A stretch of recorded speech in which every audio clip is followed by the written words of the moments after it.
그래서 이 본문, 이 정말 이해할 수 없는 도대체 무덤에서 자던 살아난 사람들이 누굴까? 예수와 같은 꿈을 꾸고 예수와 같은 그 삶을 살아갔던 하나님 보시기에 좋은 그 하나님 나라에 이뤄보고자 자기의 목숨까지 걸며 살아갔던 그들이 예수의 죽음을 통해 우리에게 다시금 상기되었고 예수의 부활을 통해 다시금 살아났다. 그리고 오늘 우리에게 다시금 또 살아나고 있다.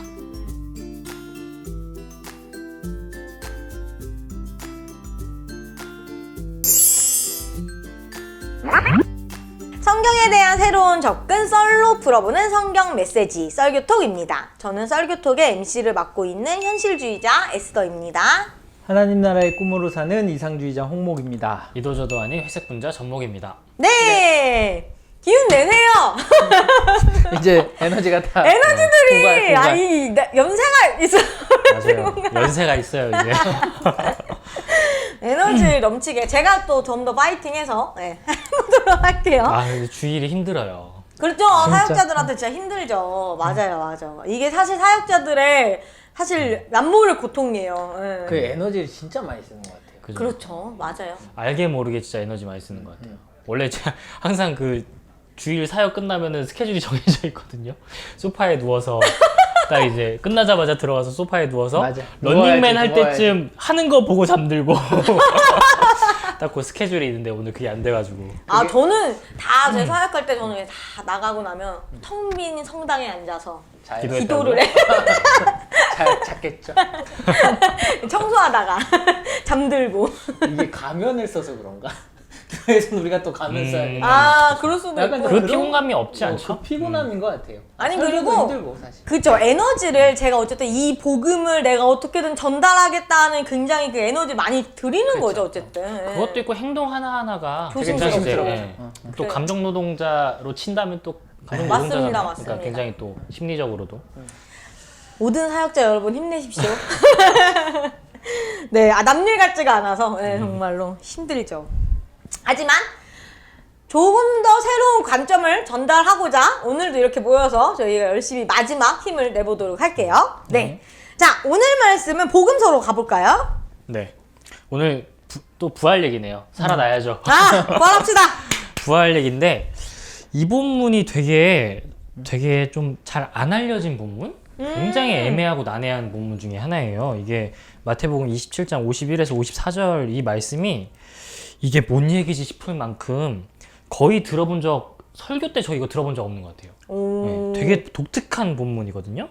이게 예수님께서 돌아가셨을 때 그 무덤에서 이미 죽어있던 시체들이 일어났다. 네. 그리고 이게 걔네가 그냥 무덤에 좀 머물러 있다가 예수님 부활하실 때 같이 무덤 밖으로 나와서 사람들이 많이 봤다.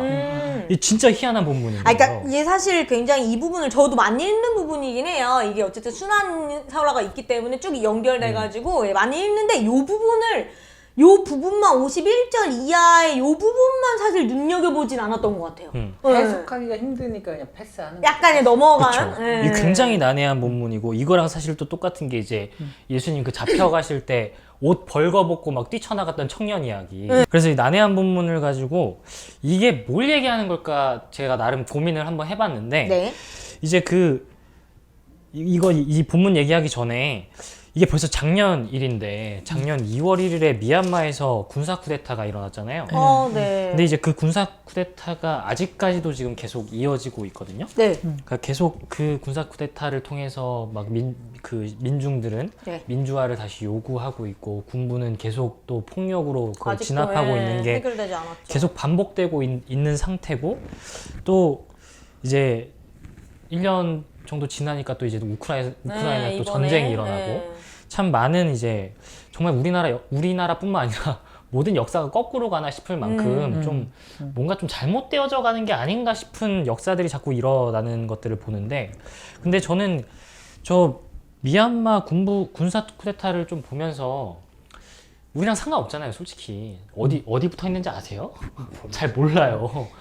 지도 어디에 붙어 있는지도 잘 모르고, 그 나라가 무슨 역사를 갖고 있는지도 잘 몰라요. 아는 사람도 없고. 저는 개인적으로 미얀마 분 신부님이 계셔가지고 성공에 잘 지내시는지. 근데 저는 이제 제가 신대원 나온 다음에 이 사건이 터져가지고 되게 마음이 쓰이더라고요.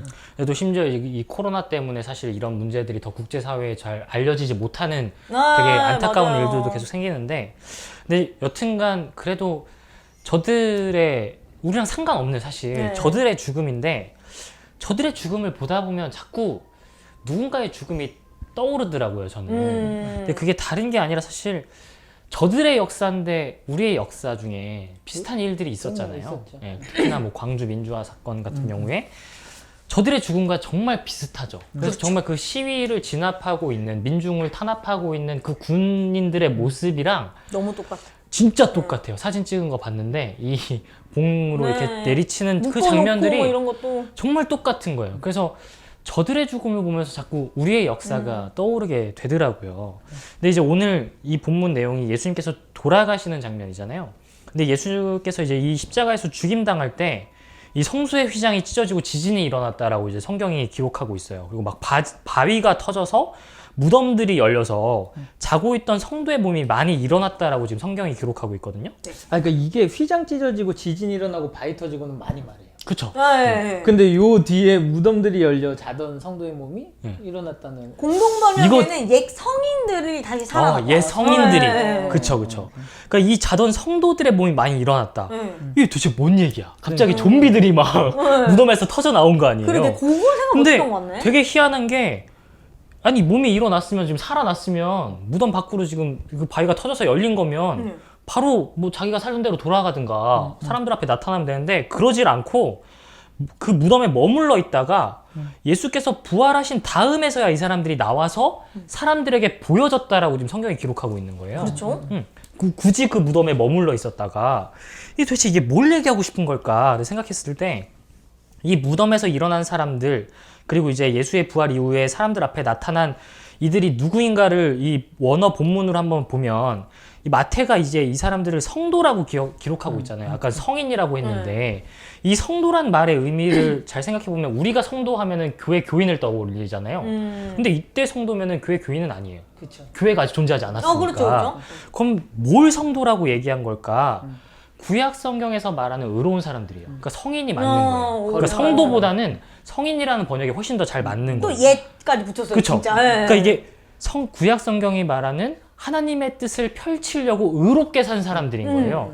그러니까 그 사람들이 지금 살아난 건데, 이 성경이 말하는 이 의로운 사람들은 말 그대로 거룩한 삶을 살았던 사람들, 경건하게 살았던 사람들, 세상의 이 질서를 따르지 않고 하나님의 말씀을 펼치기 위해 살았던 예언자와 같은 사람들을 이야기하는 건데, 이 사람들은 자신의 욕망을 따라 살았던 사람들이 아니라 하나님을 선택했던 사람들이라는 거죠. 굳이 더 설명을 하자면. 근데 바로 그들이 예수께서 죽임당하셨을 때 무덤에서 일어났다는 거예요. 그리고 여기서 일어났다의 헬라어를 찾아보면 에게이로거든요. 근데 이게 죽은 자를 일으키다라는 타동사예요. 그러니까 자기들 스스로 일어난 게 아니라 일으킴 당한 거예요. 그렇죠. 일으킴을 당한 건데, 그러니까 그 예수의 죽음 때 스스로 일어난 게 아니라 그 일으킴을 당한 사람들이 있었다. 예수께서 죽을 때.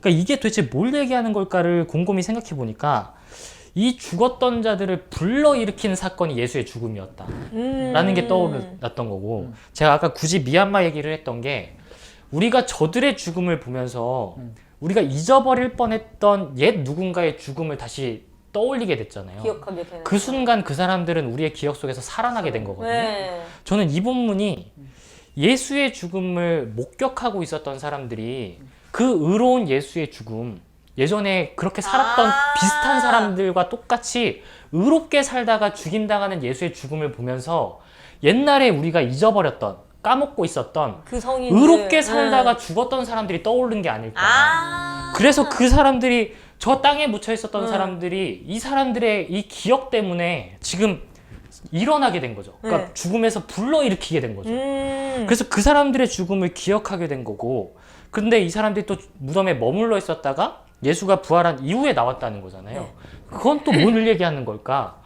예수의 부활 이후에 예수의 부활을 목격하고 경험한 사람들이 이 예수라는 한 개인의 되살아남이 아니라 의롭게 살다가 하나님의 뜻을 펼치다가 죽었다가 살아난 이 예수의 부활을 통해 옛날에 까먹었던, 잊어버렸던 의롭게 살다가 죽은 이들을 이 예수의 부활과 함께 같이 경험한 게 아닌가. 그러니까 만약에 이게 역사적 기록이라면 그건 말이 안 돼요. 왜냐면은 굳이 예수의 부활을 제자들이 증언할 필요가 없어요.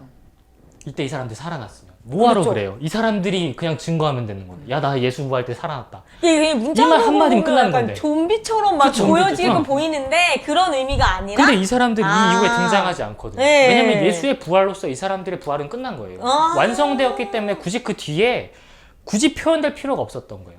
저는 이게 굉장히 은유적인 표현인데 무엇을 얘기하고 싶은 거냐. 예수의 죽음을 바라보면서 그와 비슷하게 살았던 그 죽음이 같이 떠오르고 예수의 부활을 통해서 그 의롭게 살았던 사람들이 같이 부활했다는 거예요. 이 이야기를 우리가 우리의 현실로 가지고 오면 우리의 삶이 어떠해야 하는지와 예수의 부활이 무엇을 의미하는지가 나타나는 거거든요. 우리가 저 미얀마의 사태를 보면서 저 우크라이나의 사태를 보면서 저들만의 사건이 아니라 다른 누군가의 죽음이 떠오른다는 거는 저들은 죽음으로 이 의로운 자들의 삶을 끊어낼 수 있다고 믿는 거예요.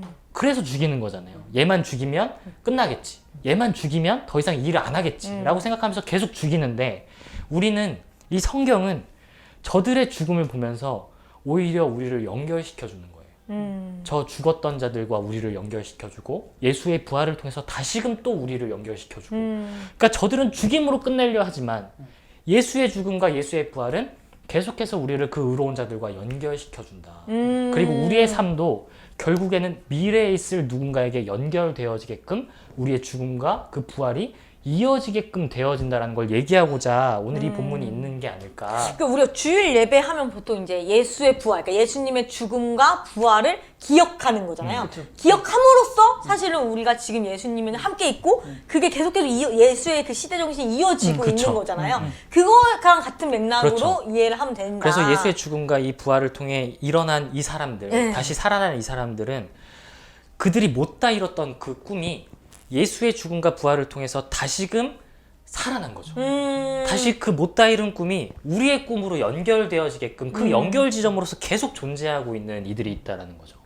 그러니까 이게 부활 신앙이라는 게 이 압제와 박해 속에서 태어난 사실 태동된 신앙이거든요. 그렇죠. 그러니까 원래 유대교의 세계관에는 부활이라는 게 없었어요. 없죠. 예. 근데 이 부활 신앙이 언제 생겨났냐면 기원전 170년대 정도로 예상이 되는데 가장 먼저 나타난 게 마카오 배후 외경에서 나타나요. 근데 이때 무슨 일이 있었냐면은 제국의 사람들이 유대인들을 막 박해하기 시작해요.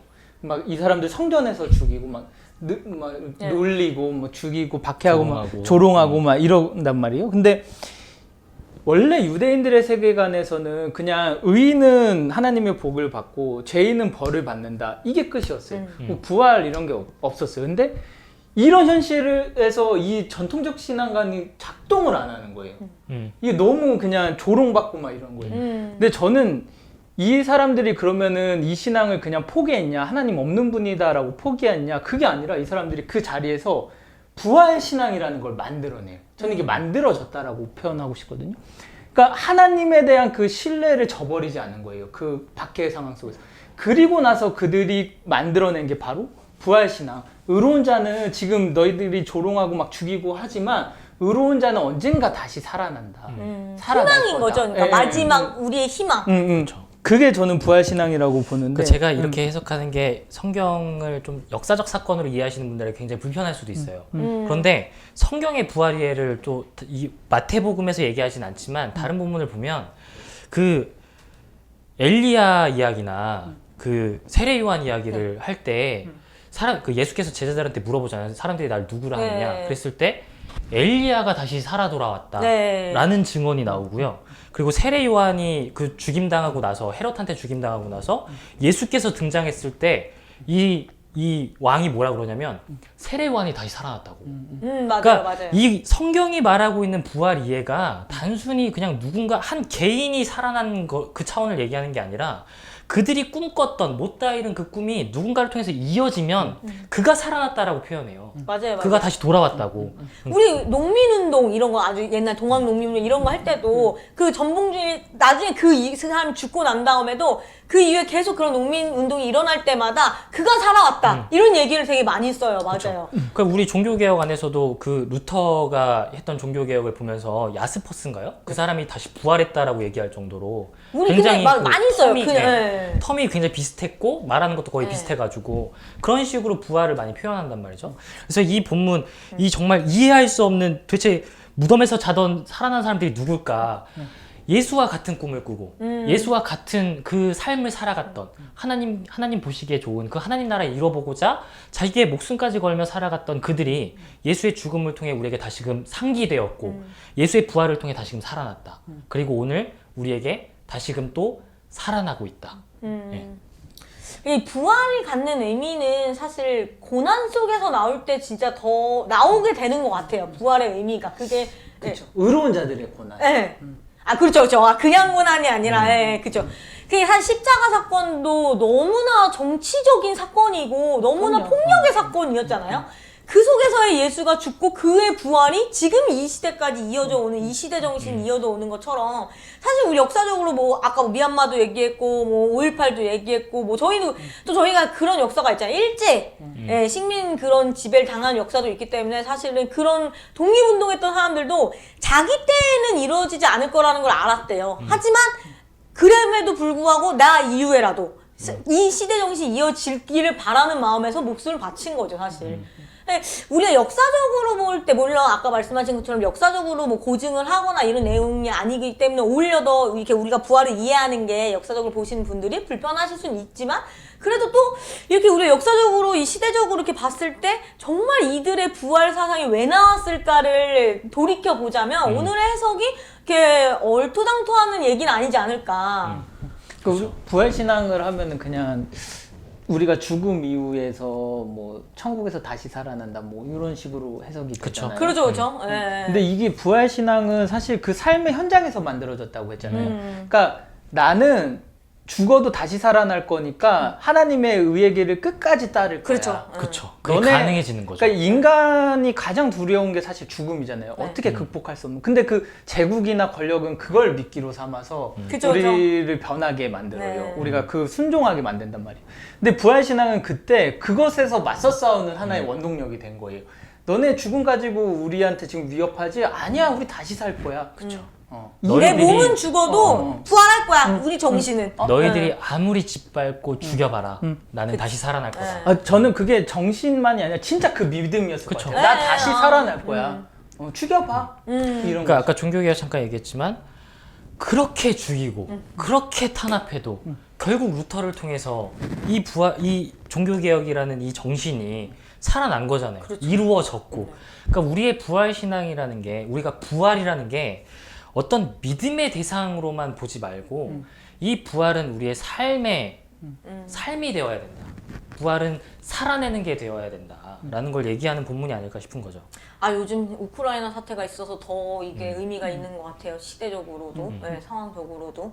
아마 보시는 분들도 사실은 이게, 그러니까 사실 성경을 봄에 있어서 사실 이런 게 되게 중요한 거잖아요. 그냥 2000년 전에 예수의 죽음의 끝? 이게 아니라 우리가 오늘날에 과연 그리스도인으로서 예수의 죽음과 부활을 어떻게 보고 있느냐, 어떻게 이야기할 것이냐, 어떻게 살아내고 있느냐를 했을 때는 사실 지금 딱 우크라이나 사태가 있기 때문에 더 와닿는 얘기인 것 같아요. 그러니까 이게 무슨 말이냐면 예수의 죽음과 부활을 한 개인이 아니라 사건으로 보자는 거예요. 그렇죠. 의로운 네. 자의 죽음과 부활로 보자는 거예요.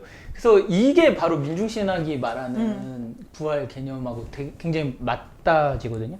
민중신학이 태동한 게 사실 전태일의 죽음이었죠. 네. 죽음으로 인해서잖아요. 근데 전태일이 왜 죽었냐면 그 같이 일하던 그 여성 노동자들이 너무 탄압받고 좋지 않은 환경에서 살아가는 걸 보면서 근데 노동법이 고쳐지지 않으니까 자신의 몸을 불사질러서 죽는 거예요. 근데 신학자들이 거기서 예수의 정신을 본 거예요. 그 죽음에서. 예수 그러니까 십자가를 오늘 본 얘기랑 거예요. 똑같은 거예요. 네, 예수의 네, 죽음에서 성인들이 살아났다라는 얘기랑 사실 같은 맥인 거죠. 그리고 거기서 예수께서 살아남을 또 본 거죠. 전태일의 죽음을 통해서. 이게 굉장히 사건으로 보자, 예수의 죽음과 부활. 그러면 이게 오늘 우리의 현실에서 이루어지는 사건들이거든요. 그러니까 지금 고난주간 부활주일 이 딱 그 기간쯤에 저희가 이제 예측해서 지금 찍는 네. 거잖아요. 고난, 그냥 막 그 고난 생각하면서 맨날 예수님께서 당한 고난, 그걸 바라보면서 그냥 막 부셨겠다. 우리를 위해 아 슬프다. 그거에서 그 차원에서 머무는 게 아니라 예수의 고난을 보고자 한다면 지금 고난당하는 사람들을 같이 봐야 된다는 그쵸. 거예요. 그러니까 현실의 사건으로 가지고 오자고요. 2000년 전 과거의 사건이 아니라 이 고난 주간을 보내면서 우리가 보지 못했던 관심 없었던 지금 이 의로운 자들의 고난을 잠깐 눈을 돌이켜서 보고 우리가 부활을 기뻐하며 그 맞이하는 축제를 벌일 때 정말 그들의 고난을 끊어내므로 그들이 못다 이룬 그 꿈을 우리가 이루어줌으로 그 부활 우리 같이 한번 다시 우리 현실에서 누려보자 이런 의미가 되어야 되지 않을까 싶어요. 맞아요. 그래서 사순절에 제일 많이 하는 게 막 금식 뭐 이런 거 많이 하잖아요. 근데 사실 그냥 내가 단순히 근데 사실 뭐 전례적으로는 금식의 의미가 또 다른 의미도 있긴 한데 저는 그냥 개인적인 신앙적으로는 사실 제가 단순히 금식을 하는 거에서 그치는 게 아니라 그 금식을 한 만큼 그 음식을 그걸 못 먹는 이에게 나눠줄 수 있는 자성까지 나가야 된다고 보거든요. 실천적 상황까지도, 행동까지 나가야 된다고 보거든요. 그러니까 나의 경건에서 끝나는 게 아니라, 나의 경건이 누군가에게 유익이 그렇죠. 되어야죠. 힘이 그게 진짜 돼야 되고. 경건이죠. 맞습니다. 네. 좀 사순절에 좀 잘 맞는 본문을 또 갖고 왔고, 또 스스로도 한번 생각하게 되는 것 같아요. 제가 과연 지금 또 그렇게 보고 있는가, 과연 그렇게 잘 살아내고 있는가, 예수의 죽음을 내가 얼마나 잘 살아내고 있는가를 좀 한번 돌이켜보는 시간이었던 것 같습니다.